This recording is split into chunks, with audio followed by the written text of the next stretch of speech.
যুক্তরাষ্ট্রে কাল থেকে পর্দা উঠছে সাউথ আমেরিকান ফুটবলের শ্রেষ্ঠত্বের লড়াই কোপা আমেরিকার।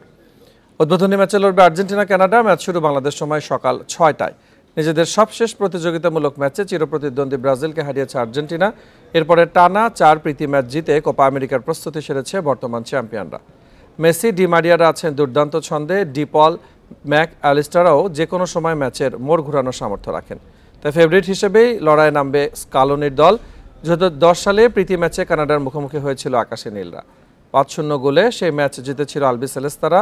বড় জয় দিয়ে এবারের আশা শুরু করতে চায় আর্জেন্টিনা।